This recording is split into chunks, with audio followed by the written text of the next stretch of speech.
Hello बच्चों, welcome to let's crack UPSC CSE with Unacademy, India's largest online learning platform. India के सबसे बड़े online learning platform Unacademy पे आपका स्वागत है। बच्चों, आज हम लोग मोस्ट अवेटिंग जो स्ट्रेटजी है वो प्लान कर रहे हैं, जिसको मैं अपकमिंग वीक्स में शुरू करूंगा और अपकमिंग वीक्स में मैं पढ़ाऊंगा। और वो है पेपर संख्या 4, प्रश्न पेपर 4। और हम लोग इसमें जानेंगे कि एथिक्स के पेपर को आप कैसे तैयार करेंगे।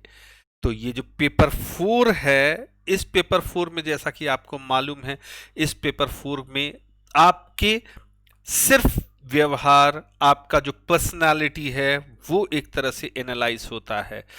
इसी डिटेल एनालिसिस को आप मेरे साथ करने जा रहे हैं। मैं हूं निशांत श्रीवास्तव। बच्चों, आपके साथ वर्ष 2000 से इस क्षेत्र में कार्यरत हूं। अनेक संस्थाओं के माध्यम से अपनी सेवाएं प्रदान कर चुका हूं। बहुत सारे मैगजीन्स में मैंने अपने आर्टिकल्स लिखे हैं। t.me unacademy_ निशांत श्रीवास्तव, ये मेरा टेलीग्राम लिंक है, इसको आप ज्वाइन कर लें। जब ये पेपर्स होंगे, इसका मैं पीडीएफ भी आपके साथ में शेयर करने वाला हूं। कल आपको इसका पीडीएफ मिल जाएगा। आप इसको जल्द से जल्द ज्वाइन करें सो दैट कि आपको मैं इसका पीडीएफ अपलोड करके दे सकूं। आप मेरे साथ में जुड़ सकते हैं @spectra निशांत 7339।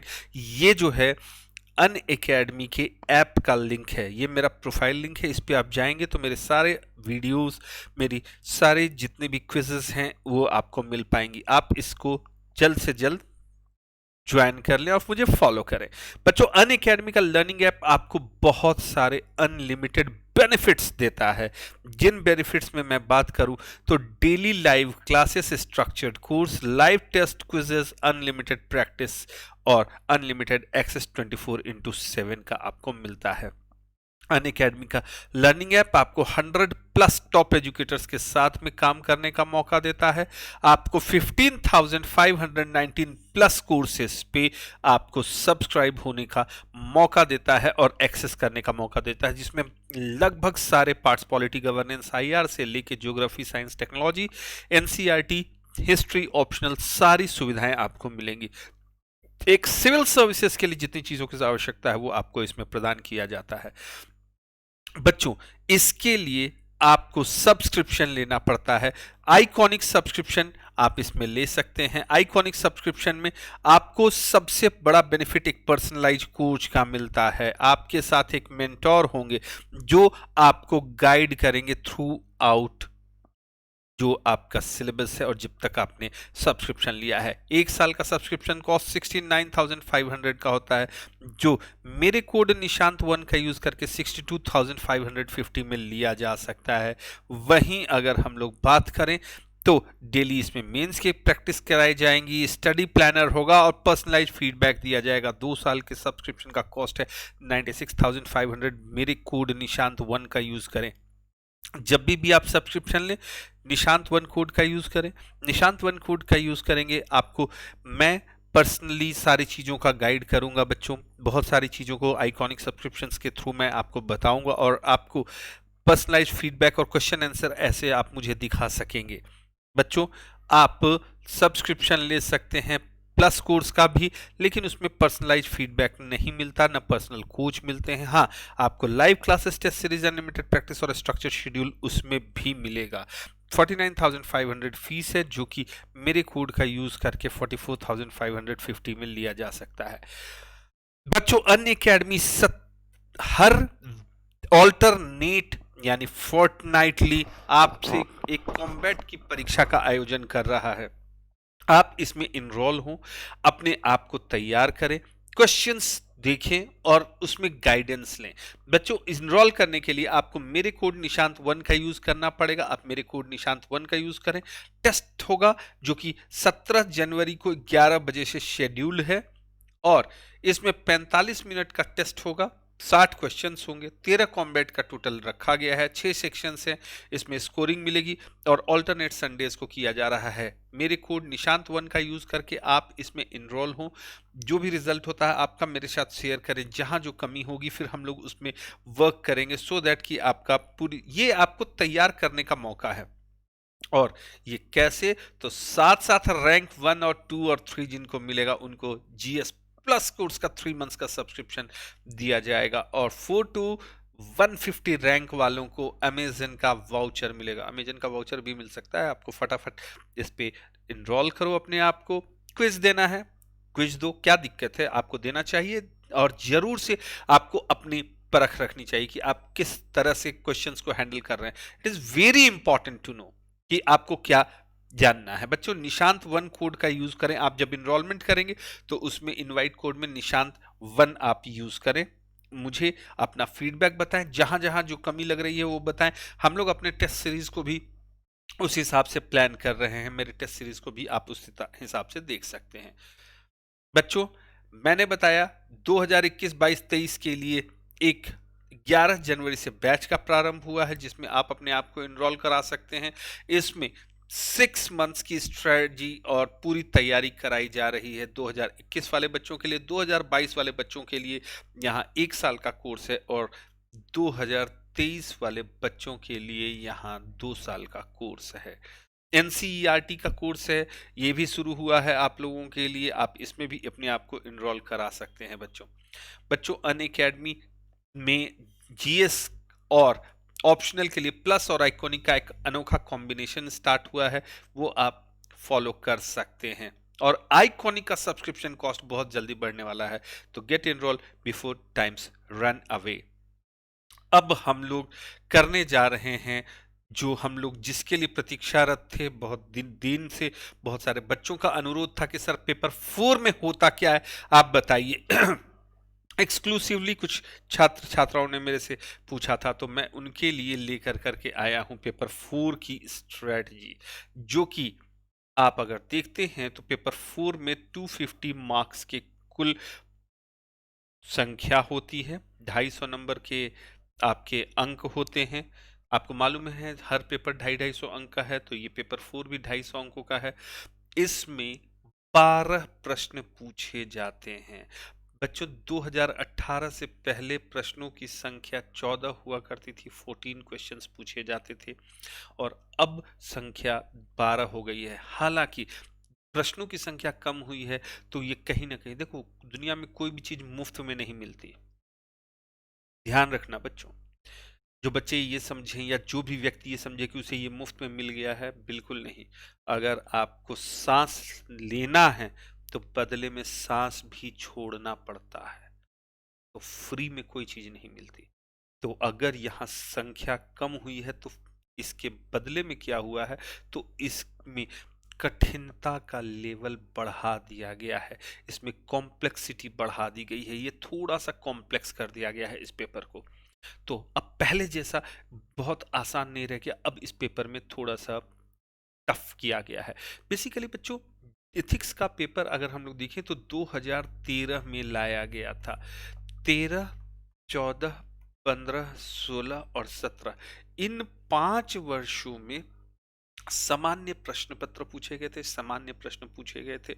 अब धीरे धीरे चूंकि इस पेपर के विषय में सारे लोग जान गए हैं, बहुत सारे लोग इस विषय के बारे में जानने लगे हैं, तो इसलिए अब इसको थोड़ा सा कॉम्प्लेक्स किया है यूपीएससी ने। और बेसिकली इस पेपर को ऐड किए जाने का रीजन ये था कि लोगों बच्चों जो प्रशासक है, भावी प्रशासकों का भविष्य जो भावी प्रशासक हैं उन प्रशासकों के व्यक्तित्व का परीक्षण करें, इसीलिए पेपर 4 को डिजाइन किया गया। मेरे साथ आपको पेपर 4 में अब जो इस पूरी कमिंग जनवरी है, इस पूरी जनवरी में मैं आपको पेपर 4 पढ़ाऊंगा, और इसमें बहुत सारी चीज़ों को आप जानेंगे कि पेपर 4 में क्या क्या है, क्या विषय वस्तु है, क्या क्या चीज़ें हैं, और एक्सक्लूसिवली हम लोग इसमें केस स्टडीज़ भी पढ़ेंगे। आज मैं आपको हल्का सा एग्जांपल दूंगा कि केस स्टडीज़ को हमें कैसे डील करना चाहिए और क्या सोचना चाहिए, क्या क्या चीज़ें होती हैं।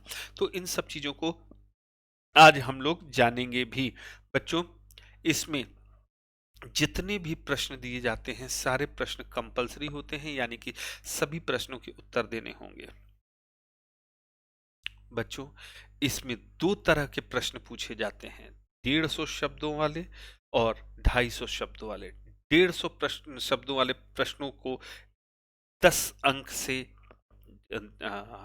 उसका वेटेज दिया गया है, और 250 शब्दों वालों के लिए 20 मार्क्स दिए गए हैं। तो आपको दोनों तरह से मिक्स करके क्वेश्चंस पूछे जाएंगे, जो आपको जानना होगा। मैं बहुत जल्दी ही, अगर जो भी बच्चे मेरे साथ ऐप पे भी जुड़े रहेंगे, उस पे मैं एक आप लोगों को 1 साल का पेपर, कम से कम केस स्टडीज, उस पे मैं बताने वाला हूँ। संभवतः 1-2 दिनों के अंदर अंदर वो 2 घंटे का मैं क्लास लूंगा, जिसमें मैं आप लोगों को ये बताऊंगा। बच्चों, आपको इसमें अगर हम लोग बात करें, तो 2 प्रकार के प्रश्न पूछे जाएंगे। जो प्रश्नों का प्रकार होगा वो होगा 2। There are 2 types of questions. 2 प्रकार के प्रश्न पूछे जाएंगे। पहला जो टाइप होगा वो 125 अंक का लगभग होगा, और दूसरा जो होगा वो भी लगभग 125 अंक का होगा। ये टॉपिक होंगे। पहला जो प्रश्न होता है बच्चों, उस जो पहला जो पार्ट होता है, पहला जो टाइप होता है, उसमें आपकी नैतिकता यानी एथिक्स और योग्यता से संबंधित नैतिक मुद्दों और अवधारणाओं को आपको समझने का क्वेश्चन होगा। आपको ये समझने का प्रयास करना होगा और ये चीज समझेंगे। और दूसरे में केस स्टडीज। ये जो केस स्टडीज हैं, ये जो आपने मुद्दे पढ़े हैं, उन मुद्दों से रिलेटेड जो दुविधाएं हैं, एक जब आप प्रशासक रहेंगे, जब आप प्रशासन कर रहे होंगे, उस समय आपके समक्ष उठने वाली कई दुविधाओं को आपको देखना पड़ेगा और नीति परक तरीके से देखना पड़ेगा। इससे संबंधित ये केस स्टडीज होंगी। तो केस स्टडीज का मतलब, जैसे पहले जिस समय केस स्टडीज इंट्रोड्यूस किया गया था, तो ज्यादातर बच्चों ने समझा था कि केस स्टडी का मतलब, जब शुरुआत हुई थी, दैट वाज ईयर 2013, बहुत सारे बच्चे आए, उन्होंने बोला कि सर ये केस स्टडीज में क्या हमें जो डिफरेंट टाइप के केसेस होते हैं वो पढ़ने पड़ेंगे। तो कई बार बच्चों के मन में एक अ, अगर हम लोग बोले तो होता है, क्योंकि अभी तक उनको पता नहीं था, तो उनको लग रहा था केस स्टडीज में पता नहीं कौन से केस पूछेंगे और क्या पूछेंगे। तो बेसिकली केस स्टडी ये होता है, जैसे कि सपोज कीजिए आप एक प्रशासक हैं, इसमें जितनी भी चीजें पूछी जाएंगी उसमें आपको प्रशासक की भूमिका में, अब जब आप प्रशासक रहेंगे तो आपको अन्य प्रतिभागियों, जैसे हम लोग बात करें राजनेताओं से लगातार संपर्क में रहना पड़ेगा। दबाव समूह आपके पास बहुत सारे होंगे, आप कोई अच्छे कार्य भी कर रहे होंगे तो भी, क्योंकि सबको आप सेटिस्फाई नहीं कर सकते, तो बहुत सारे लोग आपके ऊपर में प्रेशर क्रिएट करेंगे, जनता का प्रेशर होगा, अन्य लोग होंगे। इन सब के साथ अलग अलग स्थितियों में कैसे आप डील करें। एक छोटा सा उदाहरण लूँ तो आपको समझ में आ जाएगा। सपोज कीजिए आप एक प्रशासक हैं, सपोज क्या करना, अगले 1-2 वर्ष में बन ही जाएंगे। मुझे अच्छी तरह से उम्मीद है कि आप जरूर बनेंगे 1-2 वर्ष में, बस थोड़ी सी सटीकता के साथ और एक उचित गाइडलाइन। मैं बार बार कहता हूँ बच्चों, बच्चों को लगता है कि ये लोग ऐसे कह रहे हैं, लेकिन अपने अनुभव से बोलता हूँ कि एक खुद डायरेक्शन में पढ़िए तो आपको चीजें मिल जाएंगी। खैर, हम लोग पहले केस स्टडीज की बात करें। जब आप एक जगह के जिले के प्रशासक बन के जाएंगे, सपोज कीजिए अभी महामारी का काल चल रहा है, इस महामारी के काल में आप देखते हैं, तो महामारी के काल में कई आवश्यक चीजें, जैसे कि सपोज कीजिए लॉकडाउन जब हुआ, तो उस समय में आप कहीं के प्रशासक होते और आपको वहां पे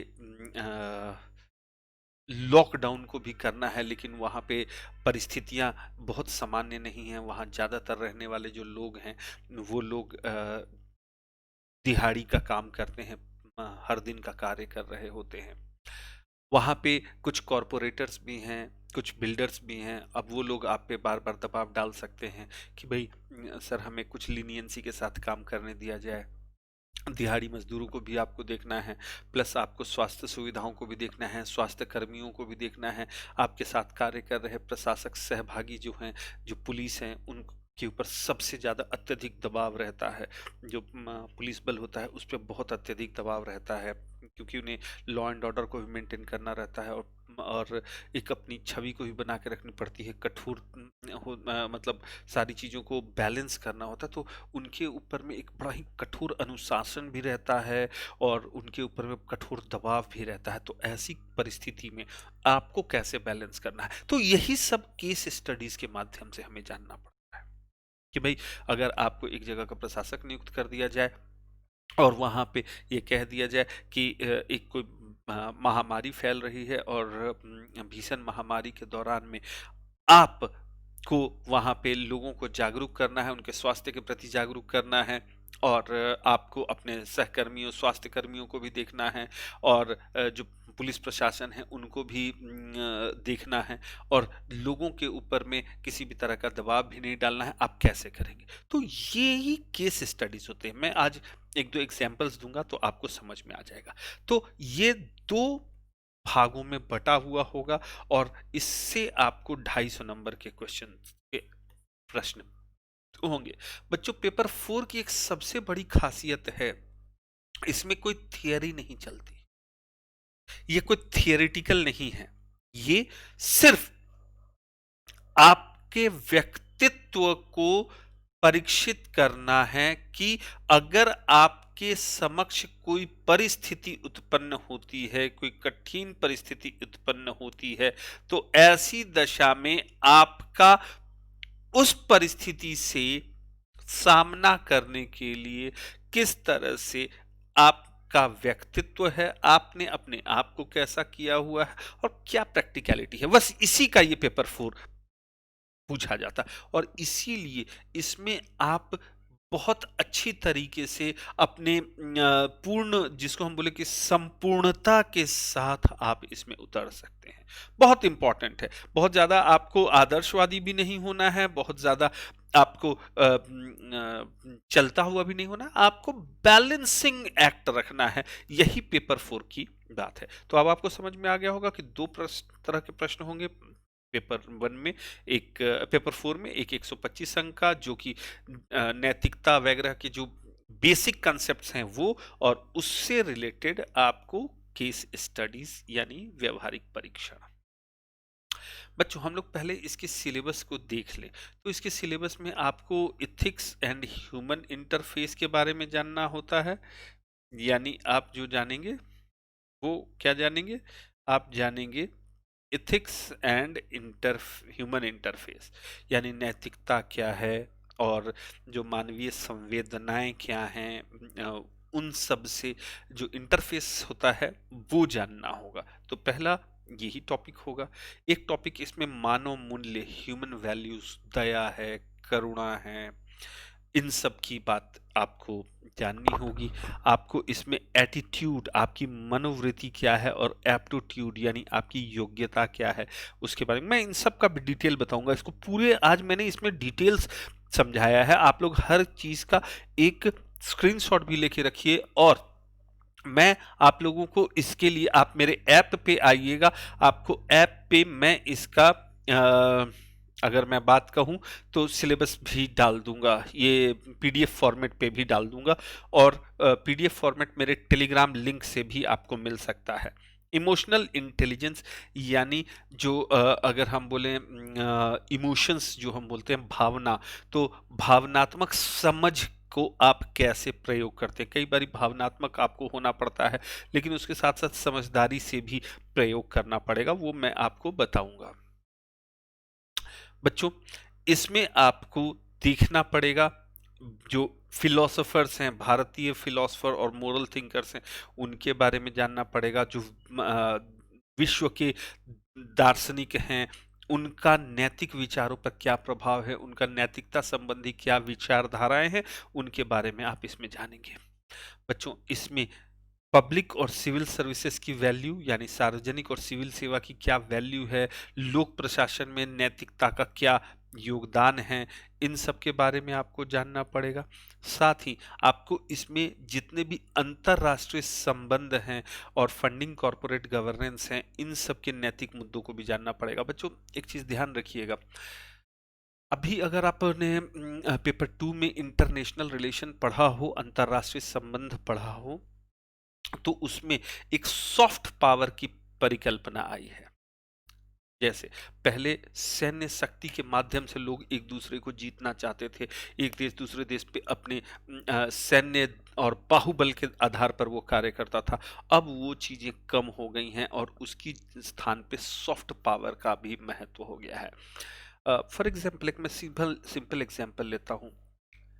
अफगानिस्तान में अभी शांति स्थापना के दौर में भारत ने, अगर आप देखते हैं तो बहुत सारा योगदान दिया है उनके स्ट्रक्चर्स, उनके रोड स्ट्रक्चर्स, उनकी मिलिट्री ऑर्गेनाइजेशंस को बनाने, उनके स्कूल्स, उनकी पढ़ाई और जितने भी प्रशासन के लोग हैं, इन सब पे कार्य किया है।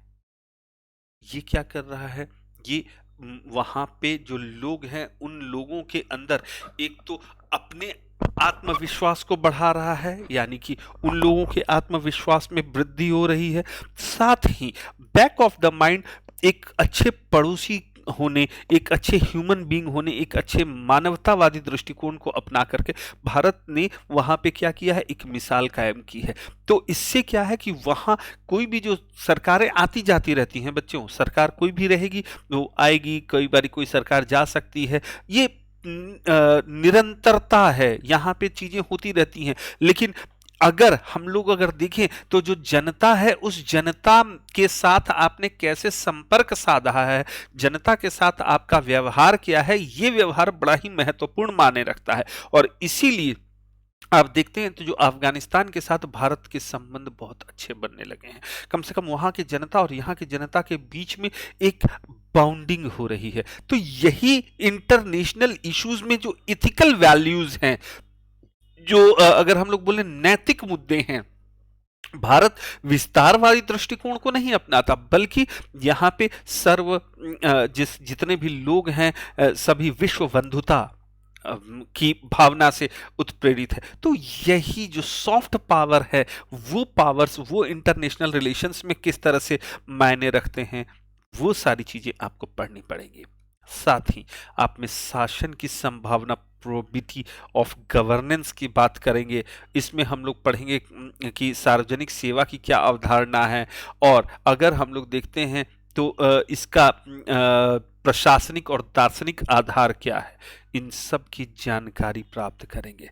बच्चों, आचार संहिता और नागरिक चार्टर जिसको हम लोग बोलते हैं, नागरिक चार्टर आप लोगों को मैंने पढ़ाया भी था। अगर आप लोगों को थोड़ा सा ध्यान हो तो पेपर 2 के अंतर्गत मैंने आपको सिटीजन चार्टर के बारे में बताया था और कोड ऑफ एथिक्स बताया था, और उसी में मैंने बताया था लोक प्रशासन में सिविल सेवकों की क्या भूमिका है, या सेवकों क्या जो भूमिका है और उसमें एथिक्स का योगदान, उसी को इसमें थोड़ा सा और भी महत्वपूर्ण स्थान दिया गया है। और केस स्टडीज तो हैं ही जो कि आपकी तैयारी को पूरा कराएं, ये बड़ा ही इंपॉर्टेंट पार्ट होगा। बच्चों, अब हम लोग एक एक मुद्दे को विस्तृत रूप से जानते हैं। बच्चों, विस्तृत विश्लेषण हम करें तो सब एक टॉपिक है जिसको मैंने बताया, नैतिकता और मानव इंटरफेस। इसमें आपको मानव की अंतःक्रिया, जो इंटर रिलेटेड वर्क्स होते हैं, उसमें नैतिकता निर्धारण, परिणाम के नैतिकता का सार और नैतिकता के आयाम के विषय में आपको जानना है। जैसे जो कई बारी आपको ऐसी परिस्थिति हो सकती है जिन परिस्थितियों में आपको निर्धारित करना पड़ता है कि आप प्रशासक के रूप में ज्यादा तरीके से सोचें, या हम लोग अगर बात करें तो मानव रूप में ज्यादा सोचेगा। सपोज करो आप कहीं पे हैं, किसी योजना को आपको अनुपालित करना है, और उस योजना, ये केस स्टडीज में भी इसी को पूछा जाता है, नैतिकता में जब अंतर्द्वंद होता है, आपसी हितों का टकराव होता है, तब तो उसमें आप प्रशासक की भूमिका में हैं। कोई भी व्यक्ति, कोई आप किसी योजना को लागू करने की कंडीशन में है, और उस योजना को लागू करते समय सपोज कीजिए कोई भी व्यक्ति कुछ आहर्ताओं को पूरा न कर पा रहा हो, तो ऐसी दशा में आप क्या करेंगे? तो ये क्या हुआ? ये आपके मानववादी स्वरूप में और एक प्रशासक की भूमिका में एक कॉन्फ्लिक्ट है, उसमें अंतर्द्वंद है। इसके बारे में आपको जानना है। निजी और सार्वजनिक संबंधों में किस तरह से कार्य करना होगा। जैसे मान के चलिए कि आप प्रशासक होने के बावजूद एक व्यक्ति हैं, आपके भी बहुत सारे जो आपके व्यक्तिगत जीवन से भी चीज़ें हैं, लेकिन क्या वो व्यक्तिगत जीवन और सार्वजनिक जीवन में कैसे आपको बैलेंस करना है, आपकी क्या शुचिता होनी चाहिए, आपका क्या कैरेक्टरिस्टिक होना चाहिए, क्योंकि आप एक जब प्रशासक होते हैं और एक महत्वपूर्ण पद पर रहते हैं, तो आप बहुत सारे लोगों के लिए आदर्श का स्वरूप होते हैं, बहुत सारे लोग आपको आदर्श रूप में देखते हैं। तो वैसी दशा में आपको क्या करना है ये देखना होता है। मानव का मूल्य देखना होगा आपको। कई जितने भी महान नेताओं का, सुधारकों का और प्रशासकों के जीवन और शिक्षाओं से कैसे सबक आपको मिलता है वो आप देखेंगे। जैसे बड़ा ही एक इम्पॉर्टेंट चीज़ है, मैं आपको एक बात बताता हूँ, बड़ा अच्छी सी 2-3 चीज़ें आपको समझ में आ जाएगा कि क्या है। देखो बच्चे, लाल बहादुर शास्त्री भारत के दूसरे प्रधानमंत्री थे। बड़े ही सादगी पसंद, बहुत ही सरल व्यक्तित्व था उनका। उनके विषय में एक छोटी सी जानकारी देता हूँ, एक छोटा सा एक घटना मुझे याद आ रही है, मैं बताता हूँ। वो आपको इनकी जीवन और इनकी शिक्षाओं से क्या सबक मिलता है वो आपको जानने की बात पता चलेगी। प्रधानमंत्री बनने से पहले जब जवाहरलाल नेहरू जी प्रधानमंत्री थे, तो उस समय उनको रेल मंत्रालय का कार्यभार सौंपा गया था, हमारे शास्त्री जी को। शास्त्री जी जब रेल मंत्री थे, उस समय वो किसी अपने गृह क्षेत्र के आसपास में वो किसी दौरे पे गए। जब वो दौरे पे गए, स्टेशन पे गए, तो स्टेशन पे जाने के बाद में वहाँ पे वो जब कार्य कर ही रहे थे, तो उनकी माताजी को ये नहीं, उन्होंने अपनी माताजी को ये नहीं बताया था कि वो मंत्रालय में हैं या मंत्री पद पे हैं या किसी बड़े इस पे। माताजी को ये मालूम था कि रेलवे में हमारा जो पुत्र है वो कोई कार्य करता है, क्या कार्य करता है ये नहीं। और पहले के लोग बड़े सरल होते थे, आज के जैसे व्हाट्सएप और फेसबुक या ज्ञान नहीं था उनके पास, मगर परंतु ह्यूमैनिटेरियन ज्ञान था।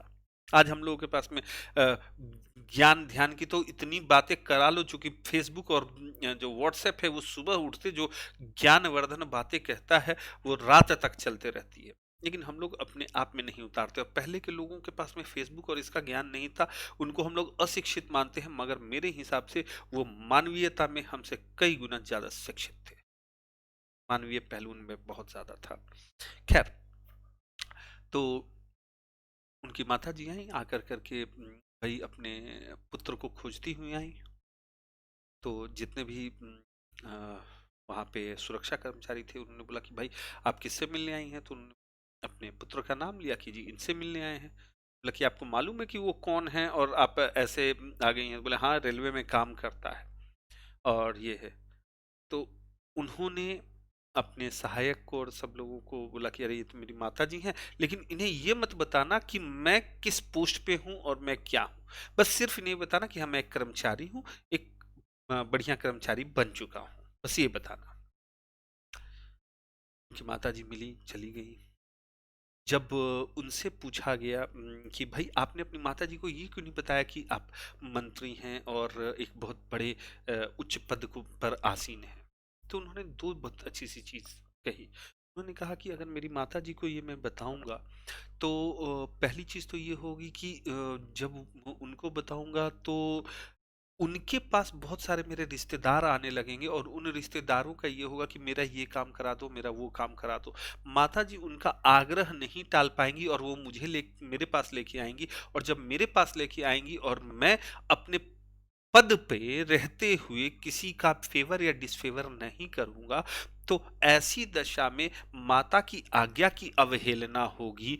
और अगर माता ने नहीं वो बात को नहीं माना, तो समाज में लोग उनको कहेंगे कि ये चूंकि मंत्री की माता जी हो गई हैं, इसलिए इनके मन में किसी भी तरह का गर्व आ गया है। तो मैं ये दोनों चीजें नहीं चाहता। माता मेरी एक सरल जीवन जीती हैं, उनको सरल जीवन जीने के लिए ही मैं उनको किसी भी तरह के अपने पद और इन सब की जानकारी नहीं दे रहा। कितनी बड़ी शिक्षा!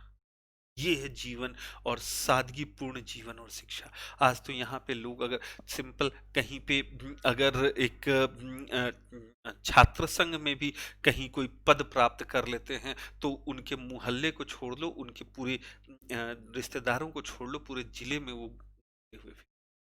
और इतने बड़े पद पे आसीन व्यक्ति इतने सरल जीवन जीते थे।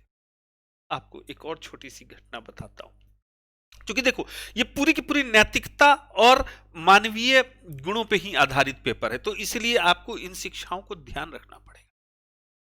एक छोटी सी और घटना बताता हूँ। लाल बहादुर शास्त्री जी और जवाहरलाल नेहरू जी में बहुत अच्छी मित्रता भी थी, दोनों एक दूसरे का बहुत सम्मान करते थे।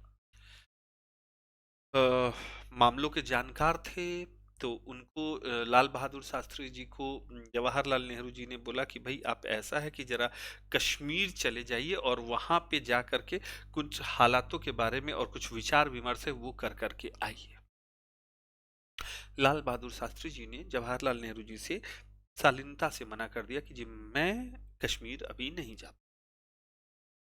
लाल बहादुर जी ने कहा कि जी आपको जाना चाहिए। उन्होंने बहुत आग्रह किया क्योंकि आप इसके जानकार हैं, तो उन्होंने दृढ़ता से मना किया कि मैं नहीं जाऊं। जवाहरलाल नेहरू जी थोड़े सोच में पड़ गए। उस दिन तो उन्होंने कुछ नहीं कहा। दूसरे दिन वो स्वयं मिलने आए लाल बहादुर शास्त्री जी, और उन्होंने बोला कि देखिए शास्त्री जी, मैं तो आपका बहुत सम्मान करता हूँ और आप भी मेरे बहुत अच्छे मित्र हैं, और आप भी मेरे किसी भी आग्रह को नहीं टालते। ऐसी क्या विवशता थी जिसके कारण आपने मेरे इस आग्रह को टाल दिया?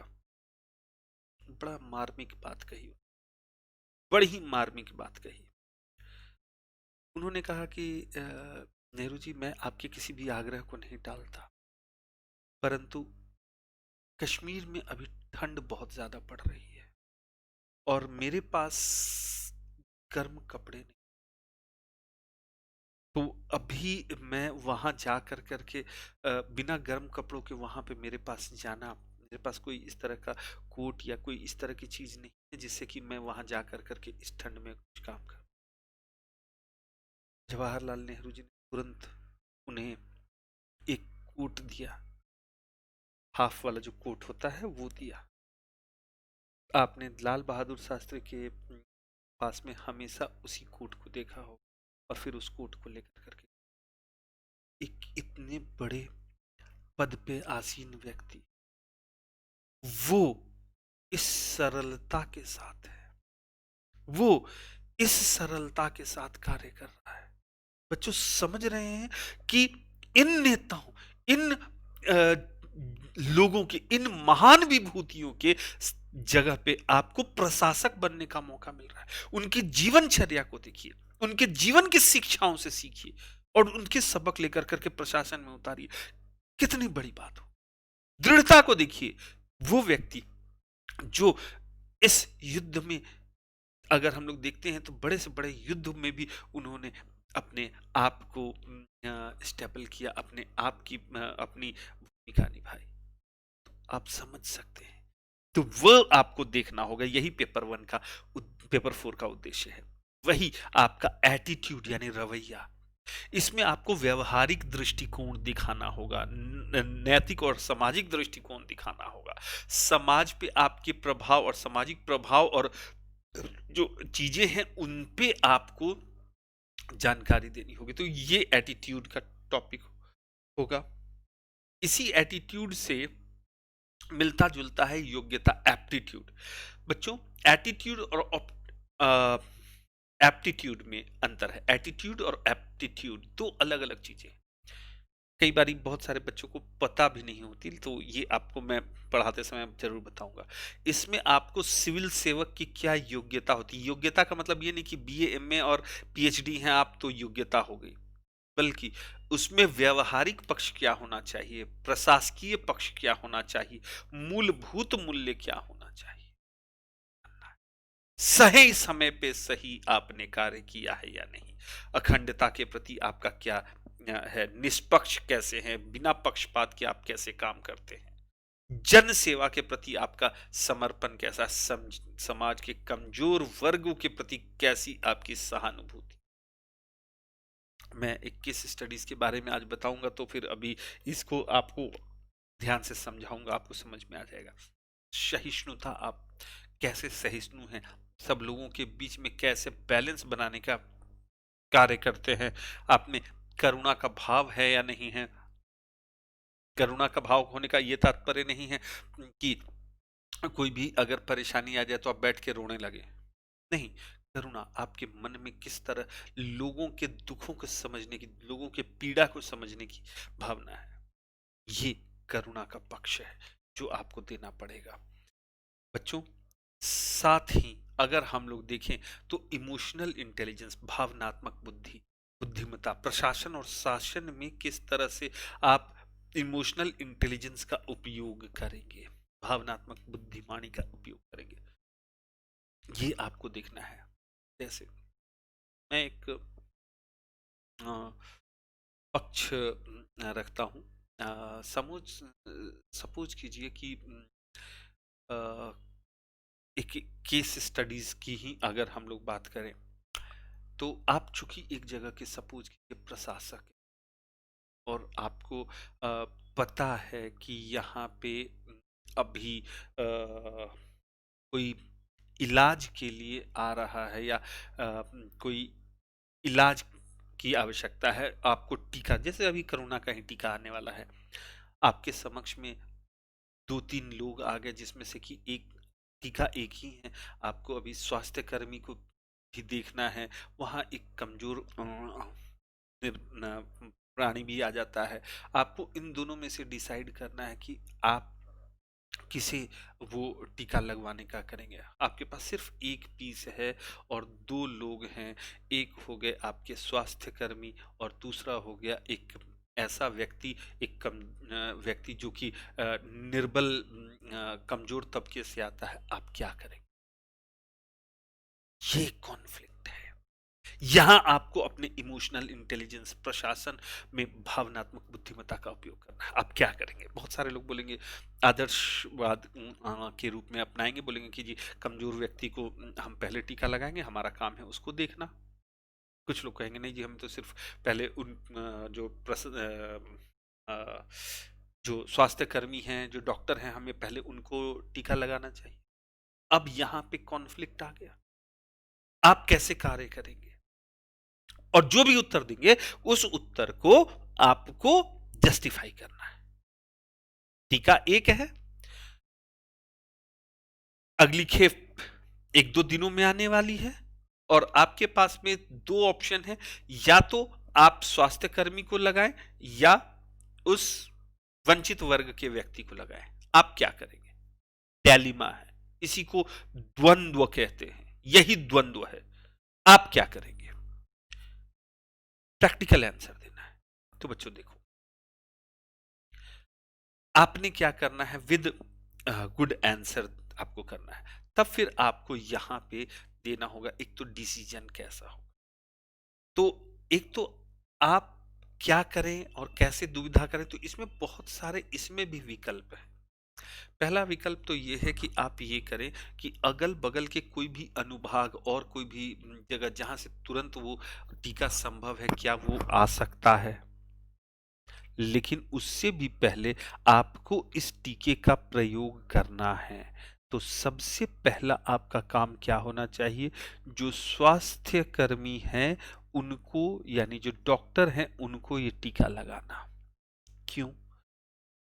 आप इसके लिए लॉजिकल आपको उत्तर भी देना होगा कि क्यों आपने उनको चुना।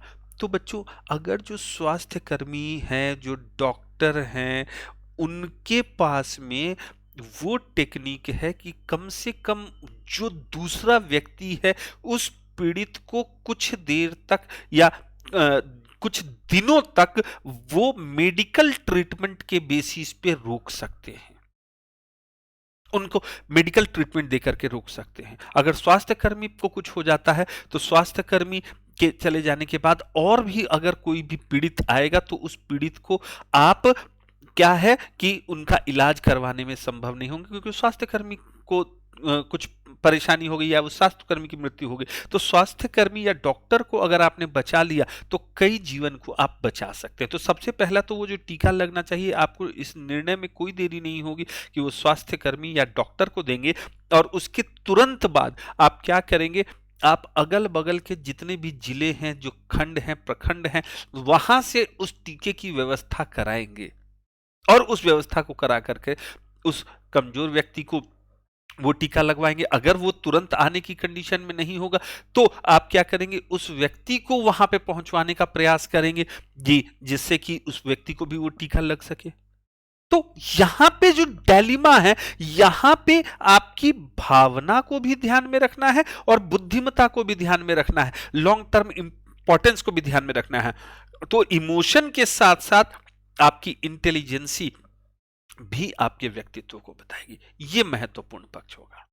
उसी तरह से आपके थिंकर्स और फिलोसोफर्स ने क्या कहा है उसके बारे में आपको जानना चाहिए, ये इस पे प्रश्न रहेगा बच्चों।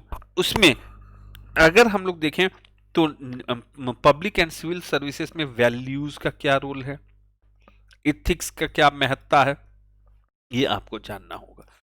इसमें मैंने बताया इसी से ज्यादातर केस स्टडीज जो होती हैं वो सामान्य तौर पे इनसे आती हैं, क्योंकि जो केस स्टडीज है उसमें आप अगर प्रशासक बन जाते हैं और आपके समक्ष उभरने वाली चीजों को ध्यान में देना होता है, तो इसमें आपको स्थिति और जितनी भी स्थिति से संबंधित समस्याएं हैं उनके विषय में जानना, उस पर रिएक्ट करना, उसका रिएक्शन, जो गवर्नमेंट और जो प्राइवेट इंस्टीट्यूशंस हैं उनमें आपको नैतिकता, दुविधा और इन सब के बारे में जानना, आपका जो नैतिक मार्गदर्शन है उस समय में कानून नियम क्या कहता है उसके बारे में जानना।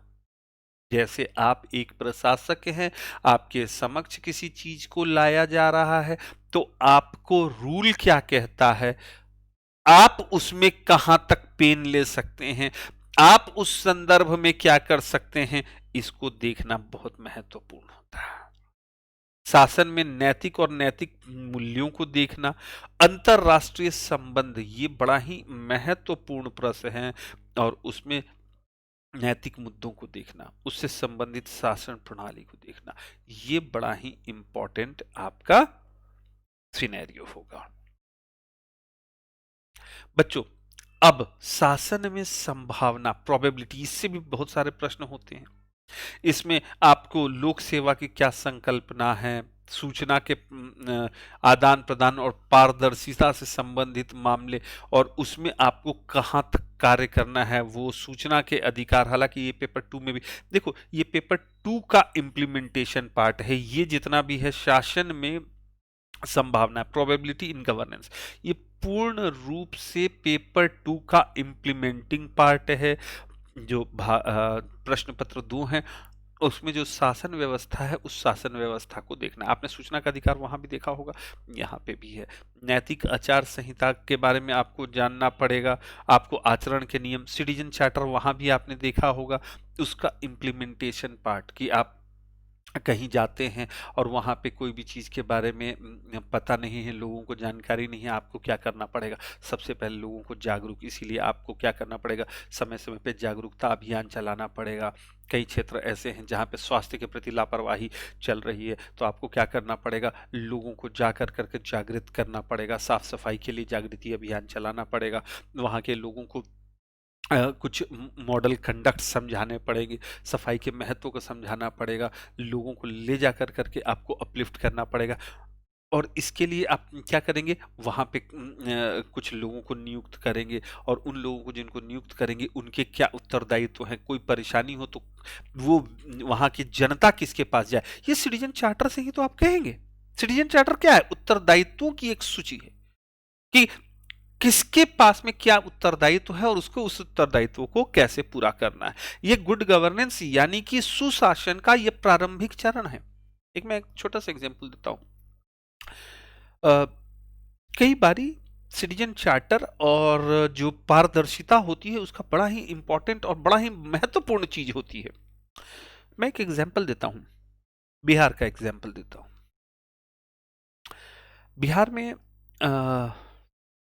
रेलवे रिजर्वेशन के समय में मुझे अच्छे से ध्यान है, आज से 7-8 वर्ष पहले की बात है।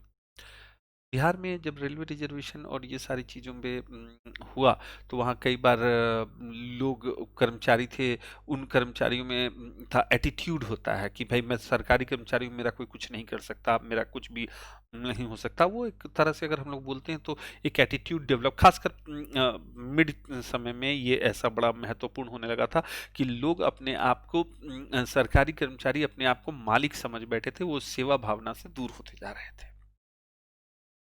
लोगों को लगता था हमें कुछ हो ही नहीं सकता। तो सेवा का इसी में सेवा वितरण की ये तीनों चीजें का वो एक एग्जाम्पल है। वहां सरकार ने क्या किया? वहां सरकार ने किसी भी कर्मचारी को कुछ नहीं कहा, किसी कर्मचारी पे दबाव नहीं बनाया, कुछ भी नहीं किया। और वहां पे सबसे बड़ी बात है, टिकटों की कालाबाजारी और इन सब चीजें भी हो रही थी, पारदर्शिता का अभाव था। उन्होंने कुछ नहीं किया, उन्होंने सिर्फ और सिर्फ इतना किया कि जैसे सपोज कीजिए 8 बजे सुबह में काउंटर खुला और मान लीजिए 1, 2, 3, 4 और 5 विंडो खुले। इन पांचों विंडो में कितने एप्लीकेशन आए, कितने रिजर्वेशन हुए और कितना कार्य हुआ, उसका केवल डिस्प्ले बाहर में लगा दिया। सही, लॉगिन हुआ इन 1, 2, 3, 4, 5 लोगों का, कितने उन्होंने टिकट काटे, कितने उनके पास में फॉर्म आए, वो सारी चीजें। कुछ नहीं हुआ, वहां कर्मचारियों को कुछ भी नहीं कहा गया, बस सिर्फ क्या हुआ, उनके कार्यों को डिस्प्ले कर दिया गया। अब जनता ये समझने लगी, अरे यहां पे 4 नंबर काउंटर पे 20 निपटारा हो गया अब तक, और 1 नंबर काउंटर पे सिर्फ 5 निपटारा हुआ, क्यों हुआ भाई? 2 नंबर काउंटर पे इतना कम क्यों हो रहा है? 5 नंबर काउंटर पे इतना ज्यादा क्यों हो रहा है? अब इससे क्या हुआ? इसका मतलब है कि सामान्य लोग जो लाइन में हैं, उन लोगों की जगह में पीछे से कोई आकर कर दे के जा रहा है, टोकन यहाँ पे इतना कटा, यहाँ पे इतने टोकन की बात हुई और इतने टोकन में इतने लोग गए। इससे क्या होने लगता है? इससे जो कर्मचारी हैं उन पे दबाव पड़ा, प्रदर्शन का दबाव पड़ा, उन पे कार्यों का दबाव पड़ा। उनको किसी ने कुछ नहीं कहा, लेकिन सिर्फ सिटीजन चार्टर और सेवा वितरण की गुणवत्ता और पारदर्शिता ने उन लोगों में प्रोफेशनल एटीट्यूड भर दिया। और अब फिर धीरे धीरे धीरे धीरे चीजें क्या होने लगी? सामान्य होने लगी। तो ऐसा नहीं है, आप एक प्रशासक के रूप में रह के बिना किसी पे अनावश्यक दबाव डाल कर करके, बिना अपने पद का जिसको हम लोग बोले पद का धौंस दिखाना, वो दिखाए बिना भी आप क्या कर सकते हैं? आप उनकी गुणवत्ता सुधार सकते हैं, उनकी सेवा की उपयोगिता सुधार सकते हैं, सारी चीजों को सुधार सकते हैं। तो ये एक एग्जाम्पल्स है, छोटे से एग्जाम्पल्स हैं। आप अगर देखिए कि हाँ भाई, अगर हमें कोई भी व्यक्ति कोई कार्य पे, आप किसी बैंक में चले जाइए, बैंक में 5 अगर काउंटर हैं, उन 5 काउंटर्स पे भाई किस काउंटर पे कितने टोकन्स का काम हुआ, धन निकालते समय, निकासी जमा करते समय कितने लोगों ने क्या कार्य किए, ये आपको पता चल जाएगा। तो इससे क्या होता है?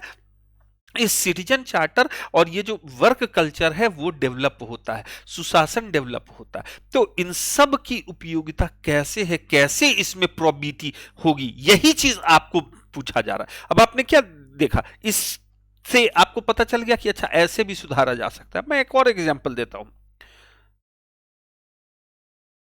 एक राज्य है, जिस राज्य में मालूम चलता है कि वहां पे बाहुबलियों की संख्या बहुत ज्यादा थी। एक क्षेत्र था, बाहुबलियों की संख्या बहुत ज्यादा थी। अब वहां पे कोई भी टेंडर आता था, कोई भी सड़क बनाने का कार्य आता था, तो मालूम चलता था कि 4 लोग एकत्रित हो गए कि नहीं जी, इसमें हमें तो पैसा नहीं मिला है, तो हम यहाँ पे रोड नहीं बनने देंगे, हम यहाँ ये कार्य नहीं होने देंगे। लोकल कॉरपोरेटर्स, बहुत सारे लोग उसमें इन्वॉल्व होते थे। आप सपोज कीजिए वहां प्रशासक बन के गए, डीएम बन के गए, आपको क्या करना है? आपको वहाँ सुधार करना है, किसी से दुश्मनी भी नहीं लेनी है, सब लोगों को आपको सुधारना भी है और जो बाहुबली हैं, वो वहाँ पे दैव योग से वहाँ के आप मान के चलिए कि पार्षद भी हैं। वैसी कंडीशन में आप कैसे करेंगे? तो वहाँ पे सबसे अच्छा उपाय क्या किया उन्होंने? उन्होंने किया कि भई एक जो रोड बनाने के लिए जो भी कार्य करता है, उस कार्य का मान के चलिए कि प्रतिदिन अगर 2 किलोमीटर का रोड बनाना है, सपोज़ कीजिए मैं एक एग्ज़ाम्पल दे रहा हूँ, ऐसा नहीं कि आप किसी को ये मान लीजिए मैंने एक एग्ज़ाम्पल दिया। 2 किलोमीटर का रोड बनाना है और टोटल जैसे कि सपोज़ कीजिए कि 100 किलोमीटर रोड बनाने का टेंडर है, उसमें 100 किलोमीटर के टेंडर का कीमत सपोज़ कीजिए कि 1 करोड़ रुपए है, तो इसको डिवाइड कर लेंगे जितना भी पैसा बने। मेरे मैथ्स आजकल थोड़ा-सा कमज़ोर हो गया, वो आप लोग अच्छे से डिवाइड कर लीजिएगा। 1 करोड़ का ऐसी भी धनराशि बहुत ज़्यादा होती है बच्चों, तो 100 किलोमीटर से आप डिवाइड कर लीजिए, जितना भी आए वो। अब 2 किलोमीटर रोड बनाना है। 2 किलोमीटर रोड बनाने में कितना कॉस्ट आया वो उन्होंने निकाल लिया। कहा कि प्रतिदिन 2 किलोमीटर के रोड का निर्माण की बात की गई है। ये इस क्षेत्र के जो भी प्रशासनिक अधिकारी हैं, उन प्रशासनिक अधिकारी, जो भी जनता के वहाँ पे प्रतिनिधि हैं, जैसे कि पार्षद हैं या कोई भी जो प्रतिनिधि हैं, वो प्रतिनिधि और वहाँ पे जो अन्य लोग हैं, जो इस कार्य को करने के लिए अ, निर्धारित किए गए हैं। उन लोगों का ये दायित्व है कि वो 2 किलोमीटर रोड का निर्माण सुनिश्चित कराएं। वो जनप्रतिनिधि का कार्य है और वो प्रशासन की सहायता से ये कार्य कराएं। अगर 2 किलोमीटर का निर्माण कार्य नहीं होगा, तो इन प्रशासनिक अधिकारी और प्रतिनिधियों से वो खर्च वसूल किया जाएगा कि उनके यहां ये कार्य क्यों नहीं हुआ। सहभागिता हुई है। इसमें आपने क्या किया? उन प्रतिनिधियों को वो कार्य पे लगा दिया। वो बोलेंगे नहीं भाई ये तो कार्य नहीं होगा तो ये अल्टीमेट हमारे ऊपर में दंडात्मक कार्रवाई होगी और उन्होंने वो शासनादेश निकाल दिया।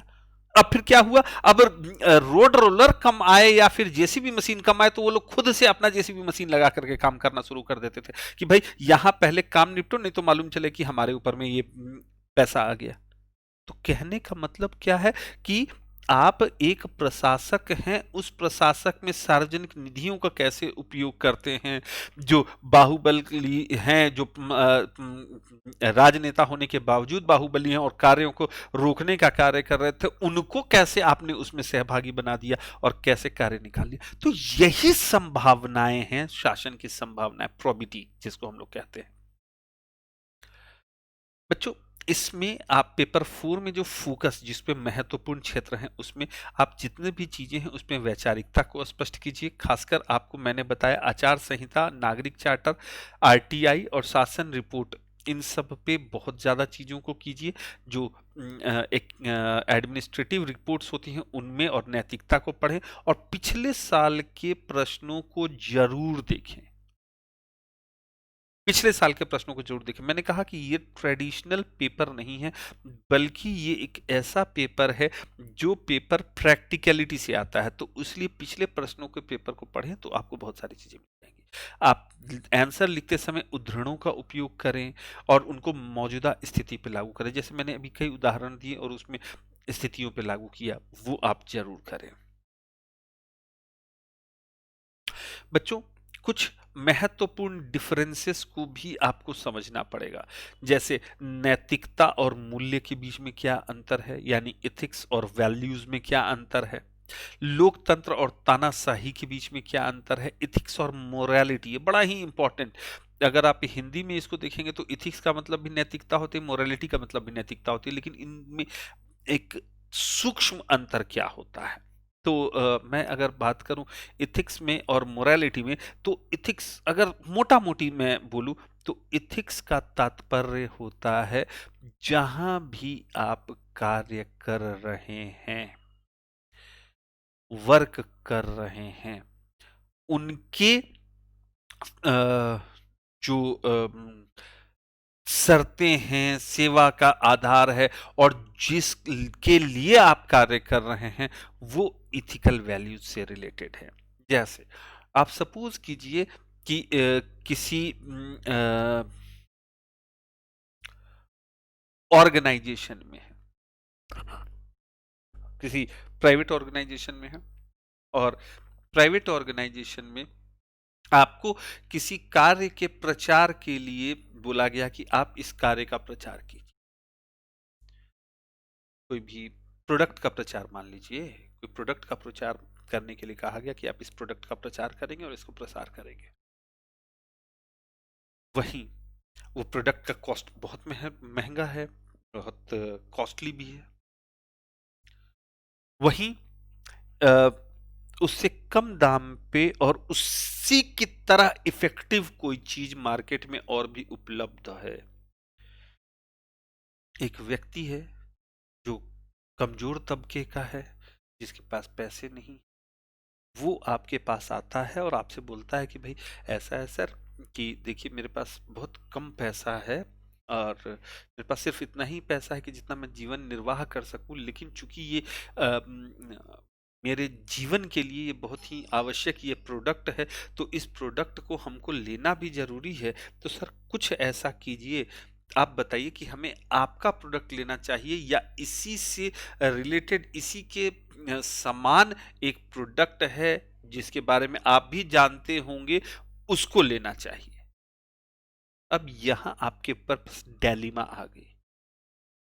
आपको मालूम है, आप जान रहे हैं कि दोनों प्रोडक्ट समान हैं, दोनों का कैरेक्टरिस्टिक समान है, लेकिन आप नियुक्त किए गए हैं एक कंपनी के द्वारा कि आप प्रोडक्ट को बेचें, और वहीं वो व्यक्ति है जिस व्यक्ति के समक्ष वो व्यक्ति इतना अफोर्ड नहीं कर सकता, और दोनों में समान रूप से उसके पास में पैसा समान रूप से सारी चीजें आएंगी कि भाई आप अगर हाँ कहते हैं कि नहीं ये मेरा प्रोडक्ट है, तब तो फिर आप क्या कर रहे हैं, आप उस व्यक्ति के साथ में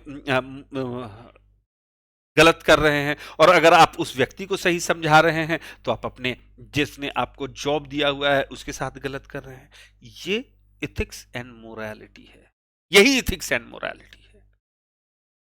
एक तरफ इथिक्स हो गया वर्क इथिक्स, और मोरालिटी उस सामान्य व्यक्ति। आप उस समय कहां से क्या करेंगे, यही अंतर जानना है। बड़ा इंपॉर्टेंट चीज है और बहुत इंपॉर्टेंटली इसको जानना। कई बार कई शब्द एक जैसे लगते हैं, लेकिन उन शब्दों के बीच का अंतर जानना है।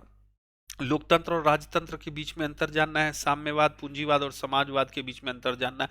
संभवतः मेरी जो पहली क्लास होगी, मैं पहली क्लास में यहीं से स्टार्ट आपको करूंगा, इथिक्स, साम्यवाद, पूंजीवाद और समाजवाद में अंतर। तो ये सब आपको जानना चाहिए। बच्चों 2018 और 2020 में अगर हम टॉपिक्स की बात करें कि कहाँ कहाँ से क्वेश्चन आए हैं, तो विचारक और जो थियरीज हैं उससे 2018 में 60 मार्क्स के प्रश्न आए थे। और क्योंकि मैंने बताया कि 2018 से पहले प्रश्नों की संख्या चेंज थी और 2018 से अलग हो गई हैं, तो 2018 और 19 में कैसे प्रश्न आए थे उनका एक स्टडी है, ये हम लोग जान लें। तो विचारक और जो उनकी थियरीज हैं, 60 नंबर के प्रश्न आए थे 2018 में। 2019 में ये 40 नंबर के प्रश्न हैं। परिवार और समाज 10 मार्क्स के प्रश्न आए थे 2018 में। 2019 में इसकी संख्या बढ़कर के 40 नंबर की हो गई है। काम और कार्यालय, वर्क और जो ऑर्गेनाइजेशन है उसमें 30 मार्क्स के थे, 2019 में ये प्रश्न नहीं पूछा गया। सार्वजनिक संगठन से 30 मार्क्स के प्रश्न थे, 50 नंबर के प्रश्न आए हैं। और निजी संगठन से इसमें 10 मार्क्स के क्वेश्चन थे, इसमें प्रश्न नहीं आए हैं। केस स्टडी इसमें भी 120 नंबर के थे, 120 नंबर के इसमें भी मार्क्स थे। तो अगर हम लोग देखें तो विचारकों पे लगभग मॉडरेट, इस पे आपको थोड़ा सा ध्यान देना पड़ेगा। केस स्टडीज पे ध्यान देना पड़ेगा। ये दोनों जो हैं वो महत्वपूर्ण विषय हैं। परिवार समाज एक महत्वपूर्ण विषय है, ये आपको देखना पड़ेगा। जैसे सार्वजनिक संगठन और इससे रिलेटेड चीजें केस स्टडीज में आती हैं, इससे रिलेटेड चीजें केस स्टडीज में आती है और इससे रिलेटेड चीजें केस स्टडीज में आती तो ये जितने भी उपरोक्त चीजें हैं, उन उपरोक्त चीजों को केस स्टडीज में आप देखिए, और केस स्टडीज के लिए आप ज्यादा से ज्यादा पहले के प्रश्न पढ़ें, इथिकल डेलिमाज से रिलेटेड चीजों को पढ़ें, कई सिचुएशंस जो क्रिएटिंग सिचुएशंस होती हैं उन सिचुएशंस को पढ़ें। आप डिसीजन मेकिंग एमबीएस में कई बारी इस तरह से प्रश्नों को पूछा जाता था, तो उस एमबीएस वाले टॉपिक्स में भी आप अगर पढ़ेंगे तो वहां पे डेलिमा एथिक्स और वर्क एथिक्स के बारे में आपको पता चलेगा, उसको जरूर से देखें। तो इसमें जितना आप पढ़ेंगे और जितना आप अपने माइंड को ब्रॉड करेंगे, पूर्वाग्रह से अपने आप को मुक्त करेंगे, उतना ज्यादा आप इस पे कार्य कर सकेंगे। अगर थोड़ा सा भी पूर्वाग्रह युक्त रहेंगे तो ये कार्य करने में कहीं ना कहीं आपको परेशानी आएगी। बच्चों, अब हम लोग जो इथिक्स स्टार्ट करेंगे, ये कमिंग वीक में स्टार्ट होने वाला है, बहुत जल्दी स्टार्ट करेंगे। बच्चों, आप लोगों को एक चीज मैं बता दूं, 16 जनवरी को मैं एक महत्वपूर्ण क्लास लेने वाला हूँ। लंबी क्लास है, वो बड़ी बढ़िया सी क्लास है। उसमें मैं आपको यूएनओ यानी यूनाइटेड नेशंस ऑर्गेनाइजेशन के विषय में बताने वाला हूँ। बहुत इंपॉर्टेंट, बहुत बड़ा टॉपिक होगा। और साथ ही एशिया के अ, कुछ महत्वपूर्ण विवाद, कॉन्फ्लिक्ट्स, इस पे मैं पढ़ाने वाला हूँ। कुछ 4-5 महत्वपूर्ण जो फोकस्ड एरिया है उन पे हम लोग काम करने वाले हैं। बच्चों, इस क्लास को जरूर कीजिएगा, इसकी सूचना दी जाएगी, और इन सारी क्लासेस को आप जरूर देखिएगा। आप लोगों के लिए बहुत महत्वपूर्ण वो कक्षा होने वाली है, आप लोगों के लिए बहुत महत्वपूर्ण। यूएन को बहुत डिटेल में, अब तक आपने उतने डिटेल में नहीं पढ़ा होगा जितने डिटेल में मैं पढ़ाने वाला हूँ। इसको जरूर क्लास को कीजिएगा। आपके कई जो प्रश्न हैं, जो अनुत्तरित प्रश्न हैं, उनका उत्तर भी आपको मिलेगा। प्रमुख विवादों के बारे में आपको जानकारी मिलेगी। तो उम्मीद करता हूं कि आप लोग इस क्लास को जरूर ज्वाइन करेंगे और आप लोग जरूर से इसको देखेंगे। ठीक है बच्चों? और आपको अगर ये वीडियो पसंद आया हो, ये क्लास पसंद आई हो, तो आप इसको लाइक जरूर करें, इसको शेयर करें और सब्सक्राइब करें।